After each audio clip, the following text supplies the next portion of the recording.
probably have to move out a metre each way, particularly at the front. Yes. Just to allow that room. Yeah, room for the water to fall off. Yeah, I agree. That's where you come to this. Everything gets longer and longer. Yeah. The longer the better. Yeah. The Interclean system. Yeah. You don't know how much water comes in your fresh yard? Yeah, I do. 300 gallons a minute. At 300 psi. So when it actually, that's the, so you can calculate how many seconds it's turned on or whatever you want to do. That's how much water going out. So that's got to be fresh water, doesn't it? All of this is fresh water in our system.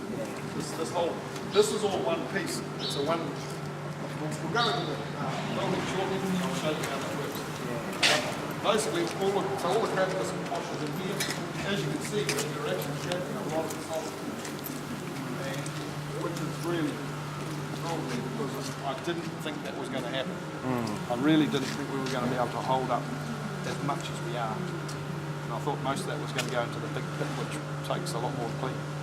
Yeah. So you haven't cleaned this bit because it's trapped yet? Oh yes, yeah, we clean this out regularly. And this is where you get the bobcat in. Yeah, no, we just use a little excavator. The little excavator. Bobcat would be fine, but this is what we call our primary pit, and an Interclean system doesn't normally have this. This was here, and so we said, hey, let's make use of it. Yeah. And it's about a metre deep. And because we were washing with hoses at a much smaller volume, it was working fine. And we were drawing off from there, and we had recycling system underneath in tanks, which was working fine. One of those, the green tank there, the second one, that's actually a low pressure recycling tank or a settling tank. It's got quite a clever bit of apparatus in the middle of it to create a low pressure system where it drops all the stuff after it's been through all these tanks underground. We'd pump it across there, and then it would flow from there into our intake tanks for the big pump that we use with a hose. Those are ours. So those were all your own? That was existing. No. We've just hooked into this end. This was just simply a rainwater pump. And I've hooked into there for my fresh water. Yeah, okay. So we've got both rainwater and counter supply going into that. Okay. So Bruce, you don't use the cyclonic separators? Yes, we do. Yep, I'll show you later.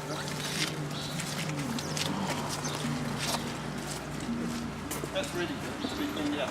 Yeah.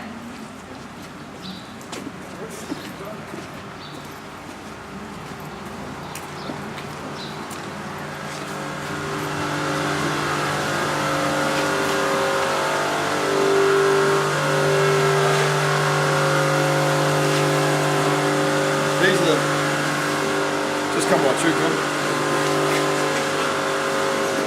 So actually we start down here because we'll follow the process through. There's our heating system.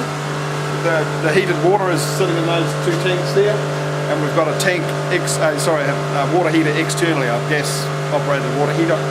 So that's heating the water for chemical application. And that's the chemical application is driven by this pump here. It drives into the system, pressurises it all, takes the heated water through and collects water from these various chemical pumps and just pushes it out those archways instantly. So that was all locally? No, that's all Interclean stuff. Okay. Sorry, these pumps are all Interclean. Yeah. These are all Interclean stuff. But the water heating is all local. Okay. And I mean, you can heat with gas or electric or diesel or whatever. The advice that I got was that the gas would probably be the cleanest, tidiest. Yeah. That's hot water behind there. These are hot water heaters. Yeah. Okay. How big those cylinders? I just forget what liters. I can't remember. They're really say on.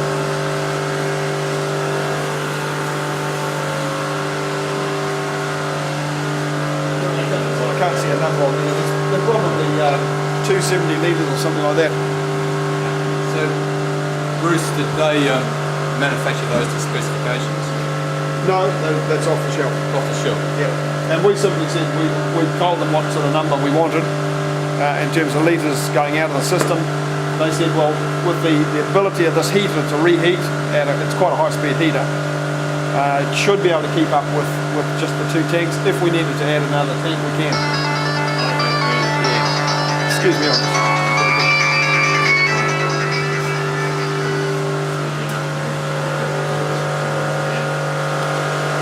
Oh, the acid, propane,